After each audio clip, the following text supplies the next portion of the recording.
அண்ணல் நபிகள் நாயகத்தின் போதனைகளை அனைவரும் கடைபிடித்து வாழ்ந்தால் இந்தியா அமைதி பூங்காவாக திகழும் என இஃப்தார் விருந்து நிகழ்ச்சியில் முதலமைச்சர் செல்வி ஜெயலலிதா தெரிவித்தார்.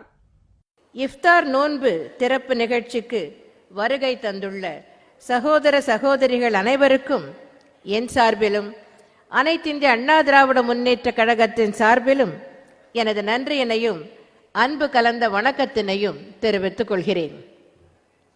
ரமலான் என்று அழைக்கப்படும் நோன்பு காலம் இஸ்லாமியர்களின் வசந்த காலமாகும். நோன்பிருத்தல் என்பது இஸ்லாத்தின் ஐம்பெரும் கடமைகளில் ஒன்றாகும். நோன்பிருத்தல் இறைவனின் அளவற்ற அன்பையும் அருளையும் பெற்று தருகிறது. ரமலான் மாதத்தில் கண்ணியமாக நோன்பு நோற்றவர்கள் மட்டுமே சொர்க்கத்தில் உள்ள ரையான் என்ற வாசல் வழியாக அனுமதிக்கப்படுவார்கள் என்பது இஸ்லாமியர்களின் நம்பிக்கை. இப்படிப்பட்ட சிறப்பு வாய்ந்த ரமலான் மாதத்தில் உங்களிடையே உரையாற்றுவதிலும் அனைத்திந்திய அண்ணா திராவிட முன்னேற்ற கழகத்தின் சார்பில் இஃப்தார் விருந்து அளிப்பதிலும் எனக்கு எல்லையில்லா மகிழ்ச்சி. இஸ்லாம் மார்க்கம் என்பது நல்வழி மார்க்கம் ஆகும்.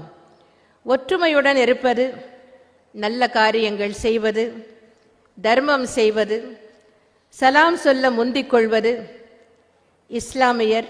இஸ்லாமியர் அல்லாதவர் என்று பாராமல் அனைவரிடத்திலும் அன்புடன் நடந்து கொள்வது, கோபத்தை அடக்குவது, மன்னிப்பது, சண்டை சச்சரவுகளை தீர்த்து வைப்பது போன்ற நற்பண்புகளை போதித்தவர் நபிகள் நாயகம் அவர்கள். நபிகள் நாயகம் அவர்கள் நற்பண்புகளை மட்டும் நமக்கு போதிக்காமல் தீயவர்களையும் நல்வழிப்படுத்தியவர். ஒரு சமயம் ஒரு கூட்டத்தில் நபிகள் நாயகம் அவர்கள் பேசிக் கொண்டிருந்தார்கள்.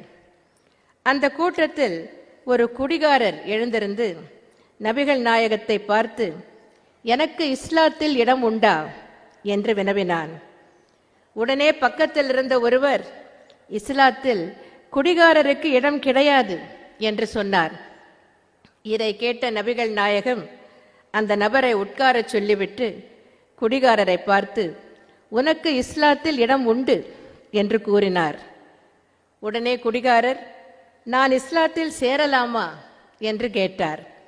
இதற்கு பதிலளித்த நபிகள் நாயகம் அவர்கள், கட்டாயம் சேரலாம், ஆனால் ஒரே ஒரு நிபந்தனை, இறைவனை தொழுகிற போது மட்டும் குடிக்கக்கூடாது என்று கூறினார். அந்த குடிகாரரும் அதற்கு சம்மதம் தெரிவித்தார். இஸ்லாத்தில் சேர்ந்தார். தொழுகைக்கு போகிற போது மட்டும் குடிக்க முடியாத நிலைமை அவருக்கு ஏற்பட்டது. சிறிது நாட்கள் கழித்து அந்த நபரை பார்த்த நபிகள் நாயகம் அவர்கள், காலையில் மட்டும் தொழுதால் போதாது, மாலையிலும் தொழ வேண்டும் என்று கூறினார். 2 வேளையும் தொழுகைக்கு போக ஆரம்பித்த அந்த நபர் 2 நேரமும் குடிக்காமல் இருந்தார்.